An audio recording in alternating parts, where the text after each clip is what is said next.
Partai politik dan tentunya para politikus hampir tidak ada yang memberi pendidikan politik. Hampir tak ada itu lebih sopan dibanding mengatakan tidak ada sama sekali.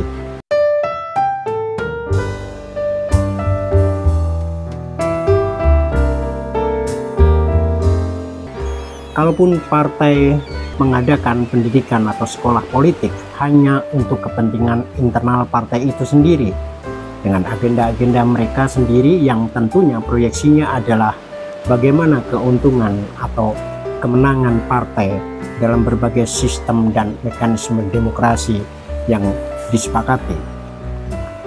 Politik elitis lahir karena para elite tidak ingin rakyat jelantah pintar dan ngerti politik. Karena bagaimana bisa elite menipu kalau rakyatnya pintar?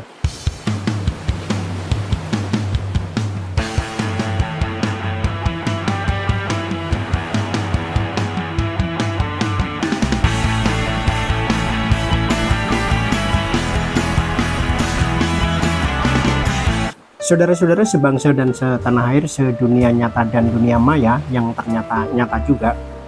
Kalau beda pilihan jangan baper, kalau baper jangan disama-samain. Pendidikan politik yang berkait kesadaran warga atas hak dan kewajibannya untuk bangsa dan negaranya. Warga yang tidak hanya diminta disiplin, taat hukum, bayar pajak, melainkan tahu mengenai hak-hak politiknya yang selama ini selalu dimanipulasi elite atau disembunyikan dalam selangkangan elite dalam berbagai bentuk, baik itu oleh elite politik, elite ekonomi, elite akademik, dan elite sebagainya.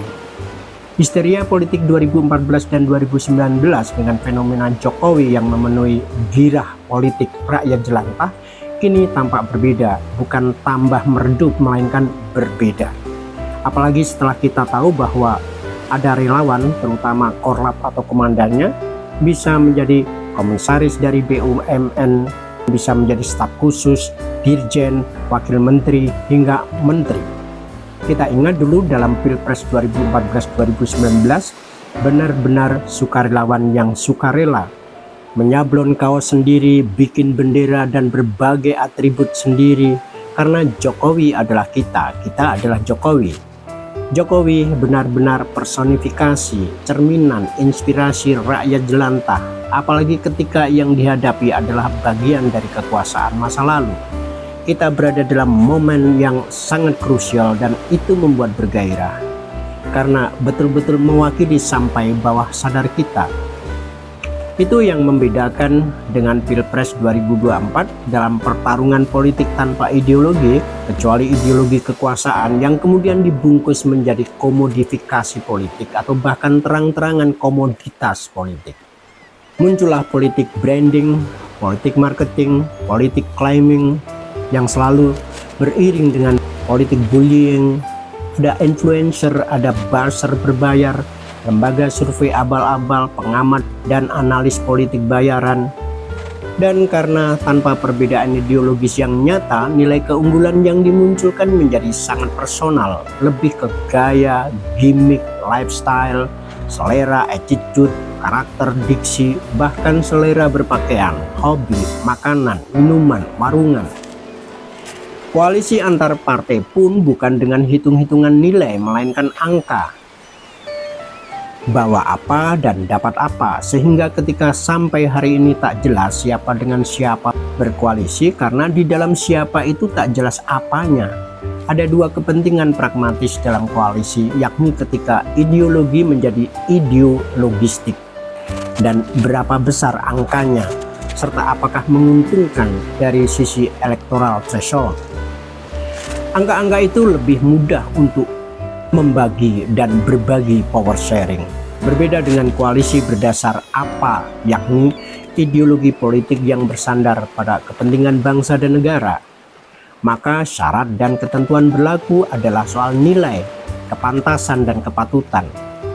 Apa gagasannya, apa proyeksinya dan targetnya, bagaimana cara mencapai, dan barulah kemudian didapatkan aktor-aktor setepatnya lewat konvensi atau berdasar numerical quality dari presiden hingga anggota kabinetnya.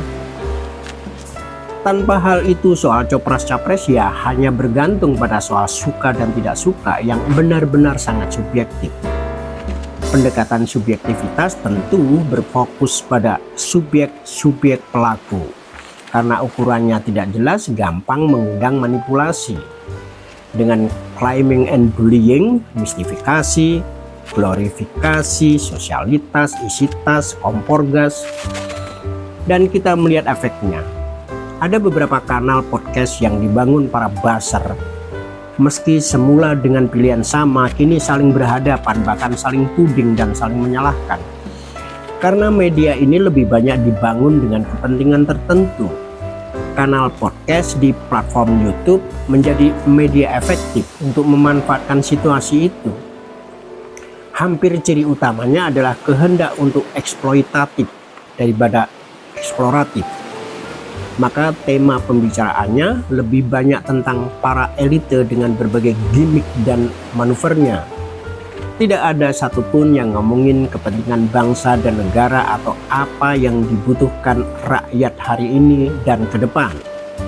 Sampai-sampai berbagai lembaga survei yang tumbuh dikonsumsikan untuk umum sebagai bagian dari kampanye daripada kepentingan internal dalam strategi politik partai. Dari sini muncul kesan seolah ada kerjasama antara kandidat dengan lembaga survei, yang jadinya hasil survei dari sisi aktivitas keilmuan bisa disetujui oleh yang diuntungkan tapi tak dipercaya oleh yang dirugikan.